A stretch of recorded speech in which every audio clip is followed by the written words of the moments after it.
A ver, no sé, mira, como para ir preparándonos como para octubre, creo que este sería un tema interesante.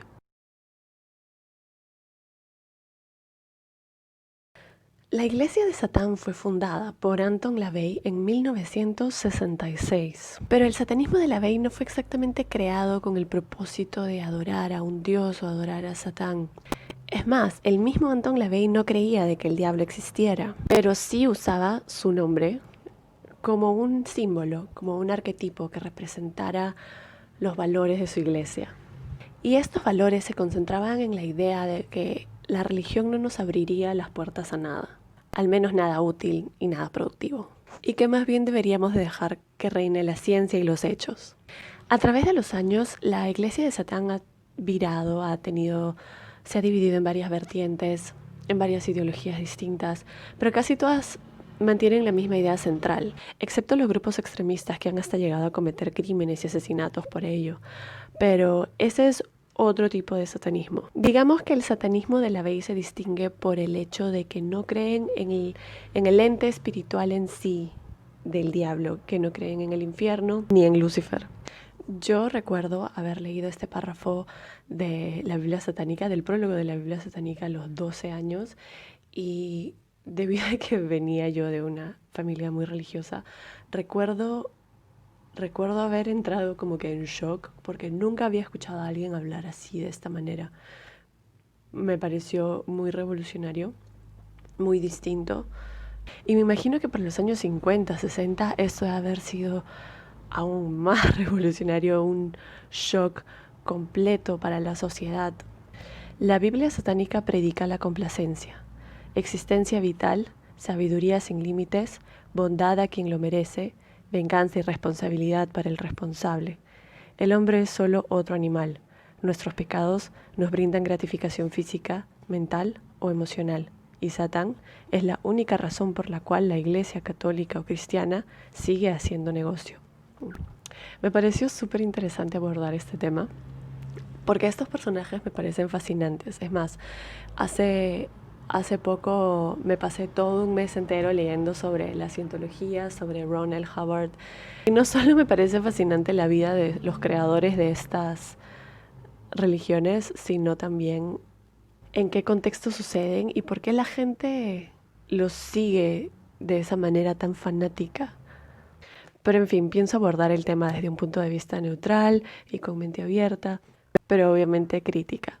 Los miembros de la iglesia satánica sí tienen, a pesar de no creer en nada espiritual, en realidad, sí tienen sus rituales, como cualquier otra religión. Y ven a Satanás o a Lucifer, como quieran llamarlo, como un símbolo de libertad, de pasión y principalmente de rebelión. Ahora, la versión actual de esta iglesia se hace llamar el templo satánico y tiene sus propios libros, no sé si tienen su propia ideología, la verdad no he averiguado sobre cómo funciona esta iglesia en la actualidad. He averiguado más sobre sus orígenes y sobre el fundador, Anton LaVey. Anton Sandor LaVey en realidad fue un personaje muy interesante. Él en realidad nació como Howard Stanson LaVey en 1930, el 11 de abril en Chicago, y sus padres fueron Gertrudis y Michael LaVey. Apenas él nació, se mudaron a San Francisco, California. San Francisco es un estado en el cual hay mucha diversidad, no solamente en tipos de personas y en estilos de vida, sino también en ideologías, y esto influyó mucho en el pequeño Anton LaVey. Cuando él era niño, y creo que como a cualquier niño, le encantaba el circo, le encantaban los carnavales y le encantaban las ferias. Pero no solamente los juegos mecánicos, a él le gustaba algo que creo que a la mayoría de niños le asusta, es el ambiente en realidad, el ambiente del carnaval, la estética. Los carnavales en esa época eran casi como esos que uno veía en los dibujos animados de esa época, con personajes raros, con talentos únicos, magos y muchos ilusionistas. Y le gustaba tanto este ambiente que con el pasar de los años él se une al circo. Él trabajó en el circo como músico y se decía de que él no solamente tenía talento para tocar música, sino para componer. Es más, hay una historia en la cual se cuenta de que él a los 7 años entró a una tienda de música con su madre, agarró un arpa y rapidísimo llegó a sacar una melodía, sin nunca haber tocado arpa. Él siempre se consideró más un músico que cualquier otra cosa. Él sentía de que la música era su herramienta mágica. Es más, él tenía tanto talento en música que a los 15 años ya estaba tocando el segundo oboe en la Orquesta de Ballet de San Francisco. Y poco tiempo después se convirtió en el organista oficial de la ciudad de San Francisco. Él tocaba en funciones políticas, funciones de deportes, banquetes, y no solo creía de que la música era su herramienta mágica, sino que él también pensaba de que la música era el lenguaje universal. Por ejemplo, si querías que lloviera, tendrías que tocar todas las canciones que tuvieran lluvia en el título y llovería. Él pensaba que estas canciones tenían una carga energética que harían que empiece a llover. Es más, hay leyendas urbanas un poco jaladas de los pelos que cuentan de que Anton LaVey quizás pudo haber sido el causante del terremoto de la Ciudad de México por haber tocado el piano muy fuerte ese día. Su otro interés a los 7 años era el ocultismo. Y bueno, él no entendía mucho cuando leía sobre el ocultismo, pero siempre iba a preguntarle a su abuela. Y otra influencia muy fuerte para Anton LaVey fue su abuela, ya que ella le contaba sobre brujería, sobre lo sobrenatural y sobre Drácula, ya que su abuela venía de Transilvania, ese era su pueblo original. Anton no creció en una familia religiosa. Es más, lo único que escuchó sobre Dios era que otro nombre para Dios era naturaleza. Anton cuenta de que cuando era chico, él, quizás inspirado por las historias que escuchaba sobre su abuela, intentó invocar espíritus y demonios, haciendo hechizos diversos. Y hasta intentó invocar a esos demonios de los que cualquier persona creyente quisiera protegerse. Pero cuenta de que en realidad eso nunca funcionó, al menos para él. Y empezó a abandonar su interés por ese tipo de ocultismo muy pronto, desde muy temprana edad. Algo que dice Anton LaVey es que algo que muchos satanistas tienen en común es el haber sido estigmatizados de alguna u otra manera, especialmente en su juventud, y que esto los termina guiando hacia el satanismo. Él cuenta, por ejemplo, que ese fue su caso. Él sentía de que su cara era poco común y poco atractiva. Él cuenta de que era muy extraño para los estándares de 1939. Él decía que para los años 50 él era normal, pero para 1930 él no era ningún John Wayne. Es más, en su biografía autorizada se cuenta de que él solía tener una vértebra adicional que daba la ilusión como si él tuviese un tipo de cola. Esto sucede, pero suele suceder uno en cada 100.000 personas. Se cuenta que él aprendió a sentarse de costado para que la vértebra no se aplaste, pero que siempre se inflamaba y tenía que ir al hospital a que lo drenen. Debido a que se inflamaba demasiado, él cuenta que el dolor era muy fuerte y que sufría muchísimo, hasta que eventualmente tuvo una operación para removérselo. Cuando ya fue un poco más adolescente, él cuenta de que seguía teniendo una apariencia un poco siniestra. Y él se daba cuenta porque él tenía citas, por ejemplo, y las chicas siempre buscaban encontrarse con él a escondidas porque se avergonzaban de su apariencia. Y él cuenta que lo único que él quería era verse normal, común y corriente y como el resto. Hay mucha gente que se basa en esta parte de su vida para decir de que quizás él desarrolló el desorden, un desorden de personalidad narcisista, que cuando los niños pasan por eventos traumáticos o por rechazo o por traiciones muy fuertes de niñez, desarrollan este desorden de personalidad narcisista. Y que ese tipo de desorden de ver la personalidad los hace querer buscar la aceptación, fama, dinero y éxito ya de grandes. Anton LaVey no terminó el colegio. En 1947 se salió del penúltimo año de colegio para unirse al circo como acompañante de órgano. Él cuenta: me topé con rarezas humanas, anormales, bailarinas y showgirls que querían ser estrellas, gente marginalizada, socialmente marginalizada. Él se refiere a que se encontraba con gente socialmente marginalizada, es decir, los raros, y se sintió muy a gusto en ese ambiente. Fue a la vez reclutado por evangelistas para que toque música en sus ceremonias religiosas, lo cual le dio, creo yo, una perspectiva de la religión diferente. En esas épocas, los carnavales no solamente eran para niños, sino que también tenían shows en la noche para adultos, en los cuales aparecían bailarinas semidesnudas bailando. Y él, al estar en los carnavales, en los circos y en la iglesia a la vez, él cuenta de que veía los sábados por la noche a hombres yendo a ver a estas mujeres semidesnudas y luego veía a estos mismos hombres los domingos en la mañana en la iglesia arrepintiéndose junto a su esposa y sus hijos, pidiendo que Dios los limpie y los perdone. Y a la semana siguiente, sábado en la noche, volvían al carnaval a ver a estas mujeres semidesnudas. Él cuenta de que se dio cuenta de que la iglesia cristiana se valía de esta hipocresía para existir y se convertía en un círculo vicioso, ya que a pesar de conocer la naturaleza humana buscaban aplastarla, pero la naturaleza humana siempre saldría ganando.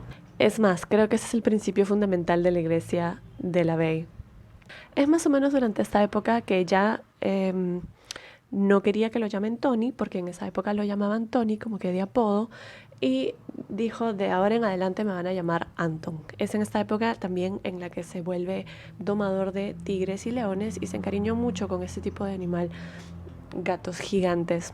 Y se terminó adentrando mucho más en el ambiente de los carnavales. Y descubrió que se sintió muy a gusto con este tipo de personas, de los solitarios y los raros. Y la gente que en este ambiente solía tener un punto de vista sobre la vida un poco irónico.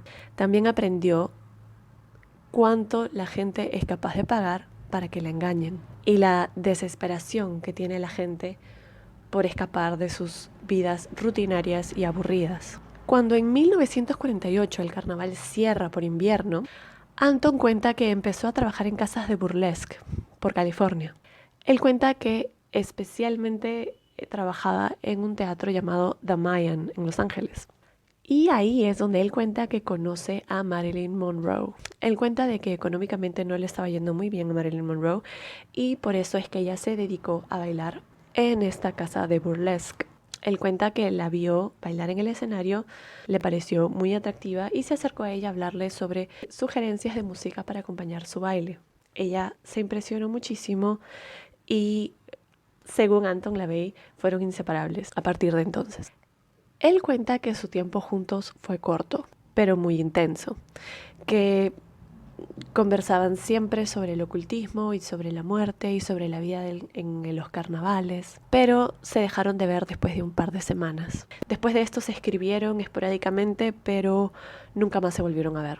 El gerente de este teatro, Paul Valentine, niega que Marilyn Monroe haya jamás trabajado en ese teatro. Mucha gente obviamente cree de que Anton LaVey fabricó esta historia, mintió, para darle a su religión o a su iglesia un aire de glamour, éxito y poder. En 1950, Anton LaVey, a los 20 años, regresa a San Francisco y conoce a una joven de 15 años llamada Carol Lansing. Ella era la hija de un ejecutivo del banco Wells Fargo. A pesar de que ella tenía 15 años y él 20, se casaron. Además, él cuenta que para evitar de que se lo lleven a la guerra de Corea, se metió a estudiar criminología y empezó a trabajar en el departamento de policía de San Francisco. Es más o menos en esta época en la que él tiene una hija. Él cuenta que en esta época en la que él empieza a trabajar en el departamento de policía, vio lo peor de la humanidad. Pensó que si todas estas masacres cotidianas que él veía eran la voluntad de Dios, él no quería tener nada que ver con Dios o con ese Dios. Él cuenta que aprendió a pensar de que no había nadie ahí arriba y que nadie en realidad se preocupaba por el bienestar del ser humano, que el ser humano estaba solo y que tenía que aprender a velar por sí mismo. Sin embargo, el Departamento de Policía de San Francisco dice que nadie con ese nombre, LaVey, trabajó ahí en esa época. Y parece que ni siquiera estudió criminología. Ahora, cuando a él se le preguntó de por qué no aparece su nombre en ninguno de los récords. Él dice que probablemente porque el departamento de policía quería evitar cualquier vergüenza asociada con el nombre de Anton LaVey. Pero él sigue contando de que en 1962 lo trasladaron dentro del departamento de policías, lo trasladaron a una sección que aceptaba llamadas que llamaban llamadas medias paranormales, en las que la gente llama por teléfono y dice: mi casa está embrujada, por favor vengan a ayudarme. O llamadas en las que alguien dice que ha visto extraterrestres, por ejemplo. Él cuenta de que iba emocionado para ver si lograba captar una de estas cosas en cámara. Iba con sus cámaras especiales que detectaban movimiento, etc. Pero nunca llegó a encontrar nada.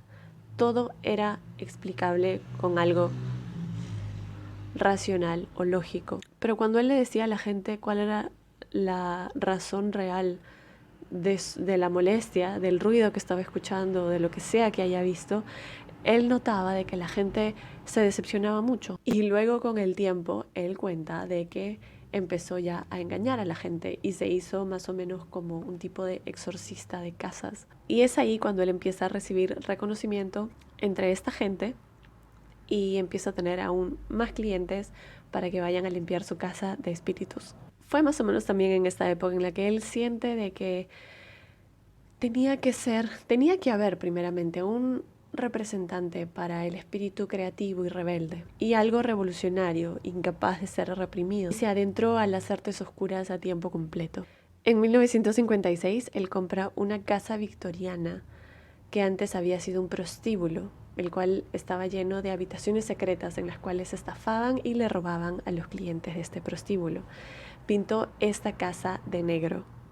Y es ahí, en esta casa, en la que se reunían una vez por semana a conversar LaVey y su grupo de amigos, que eran personas muy excéntricas, pero a la vez personas muy influyentes. En esta casa se reunían novelistas, directores de películas y hasta la baronesa danesa Karen de Pleasant. Poco a poco él empezó a ganar la reputación de el mago de San Francisco. Y estas reuniones de los viernes en la tarde empezó a adquirir el nombre de El Círculo Mágico. Anton LaVey empezó a ganar seguidores. En 1960 se divorcia y toma como pareja a Diane Haggerty, y con ella tiene una hija llamada Zina Galatea Shrek, quien luego apareció en muchísimas entrevistas explicando la idea de la iglesia de Satán. Sus reuniones amicales de los viernes ya no eran simplemente algo pequeño llamado el Círculo Mágico. Ahora se habían convertido en seminarios, en un tipo de cóctel con conversación abierta. Y LaVey cobraba $2.50 como entrada y hablaba hacia el público. Hablaba sobre análisis de personalidades, hablaba sobre leer la fortuna, sobre predicciones del futuro, sobre tortura, sobre locura, todo lo prohibido, todo lo raro, todo lo oculto para la época. Estas reuniones se llenaban. Había tanta gente que la gente trataba de escuchar desde las ventanas de afuera, porque ya no entraban en su casa. Es más, se cuenta mucho sobre el seminario de canibalismo que hicieron. Era un seminario sobre canibalismo y sacrificios humanos, en la cual Anton LaVey contó en mucho detalle el tema. Y después del seminario invitaron a los asistentes a cenar un muslo cocido de una mujer que había sido obtenido a través de un doctor que era amigo de LaVey, y era una biopsia en realidad. Obviamente, a partir de este seminario empezó a recibir muchísima publicidad, pero recibía publicidad como el hombre que hacía rituales raros. Anton también adoptó una mascota a quien llamó Zoltan y a quien paseaba por las calles de San Francisco como si nada. Esta mascota era un pequeño leopardo negro que dormía en la misma cama que su hija. Desgraciadamente, un día en que toda la familia había salido, Zoltan se escapa de la casa y un carro lo atropella. Pero Anton reemplazó a su primera mascota con un pequeño león que dormía también en la cama de su hija, con su hija, pero que eventualmente le dejó una cicatriz muy grande en la espalda a justamente la hija que dormía con el león. Eventualmente se prohibió, obviamente el municipio prohibió de que se puedan tener animales salvajes en la casa. Y Anton LaVey tuvo que deshacerse de su mascota. También es alrededor de esta época en la que Anton LaVey empieza a conversar con un policía, empiezan a hablar de lo oculto, de la magia, de las cosas oscuras. Este policía se llamaba Jack Webb. Y Jack Webb un día le dice a Anton: tienes toda esta filosofía desarrollada, toda esta ideología desarrollada, tienes lo suficiente como para armar una religión. Y Anton LaVey dice: cierto, tengo algo como para hacer una religión. Él cuenta de que no quería simplemente hacer una filosofía, ya que la gente no le prestaría atención a una simple filosofía. Y es así como el 30 de abril, la fecha del Walpurgisnacht, se inaugura la iglesia de Satán. Y él, Anton LaVey, en ceremonia, en un ritual para esta fundación, se afeita la cabeza. Al año de la creación de su iglesia empieza a ganar publicidad mundial. Sus ceremonias eran un poco pintorescas. Consistía en que todos iban vestidos de negro, los hombres, y las mujeres iban vestidas de una manera un poco más sensual, y entraban a una habitación en la cual se hacía un pequeño ritual, le tocaban el bong 6 veces y luego se tenían que acercar a un altar en el cual tenían que acercarse a Anton LaVey y decirle al oído o en voz baja lo que más deseaban. Finalmente Anton les decía, cuando ya acababan todos, les decía: y está hecho. Y eso era todo prácticamente. En 1966, la estrella de cine Jayne Mansfield pide conocer a Anton LaVey. Se cuenta que ella le contó todos sus secretos y toda su vida. Le contó que ella estaba luchando por la custodia de sus hijos, que había entablado una relación con su abogado, pensando de que su abogado le ayudaría aún más con la custodia de sus hijos, pero resultó de que el abogado la empezó a chantajear con esto. Ella le pidió ayuda a Anton y Anton dijo de que haría lo posible para ayudarla. Intrigada por la filosofía de Anton LaVey, ella le pide que por favor haga un hechizo para que se le conceda la custodia de todos sus hijos. Y al poco tiempo le dan la custodia de todos sus hijos. A partir de entonces, Jayne Mansfield se volvió súper fiel, súper miembro de la iglesia de Satán. Pero nunca fue a las ceremonias públicas. Ella prefería que se hagan ceremonias privadas y Anton LaVey le concedió esa posibilidad de hacer ceremonias privadas especialmente para ella. El nombre del abogado con quien Jayne Mansfield se involucra románticamente se llamaba Sam Brody, y Sam Brody se empezó a poner muy celoso y muy autoritario con respecto a por qué iba tanto Jayne Mansfield a estas ceremonias, especialmente privadas, de la iglesia satánica con Anton LaVey. Le llegó a prohibir a Jayne Mansfield de que vaya a la casa de Anton LaVey. Muchas veces Jayne llamaba a Anton llorando y pidiéndole ayuda. Uno de estos días, Sam Brody, el abogado, llama a Anton LaVey y lo empieza a insultar, le empieza a decir que es un charlatán, que es un bueno para nada y que nunca más se acerque a Jayne Mansfield. Anton LaVey se ofende y le dice: has cruzado la línea, no voy a permitir que me insultes de esta manera, vas a estar muerto en 1 año. Y Anton LaVey cuenta que hizo un hechizo para que Sam Brody muera en 1 año y llama por teléfono a Jayne y le dice: tu novio va a estar muerto en 1 año, prepárate. A los 3 días Sam Brody llama por teléfono a Anton LaVey y le pide disculpas, le dice: mira, que discúlpame, por favor, si pudieras quitar ese hechizo, no quiero morir en 1 año. Pero Anton dijo: no, lo siento, cuando haces un hechizo no lo puedes deshacer. Como que las ruedas del destino ya están en movimiento. Lo curioso es que a los meses, no solamente Sam Brody, sino que también Jayne Mansfield murieron en un accidente. Ahora, obviamente Anton LaVey no fue el que provocó este accidente. No, de hecho que no.